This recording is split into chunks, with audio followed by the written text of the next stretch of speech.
واضح رہے کہ شریعت مطہرہ میں قربانی کے جانور کی قربانی درست ہونے کے لیے ان کے لیے ایک خاص عمر کی تعین ہے، یعنی بکرا بکری وغیرہ کی 1 سال، گائے بھینس وغیرہ کی 2 سال، اور اونٹ اونٹنی کی عمر 5 سال پورا ہونا ضروری ہے۔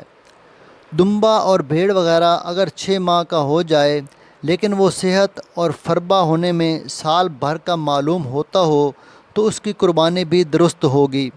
اگر یقینی طور پر معلوم ہو کہ ان جانوروں کی اتنی عمریں ہو گئی ہیں، مثلاً جانور کو اپنے سامنے پلتا بڑھتا دیکھا ہو اور ان کی عمر بھی معلوم ہو، تو ان کی قربانی درست ہے۔ پکے دانت نکلنا ضروری نہیں، بلکہ مدت پوری ہونا شرط ہے۔ تاہم آج کل چونکہ فساد کا غلبہ ہے، اس لیے صرف بے پاروی کی بات پر اعتماد نہیں کیا جا سکتا۔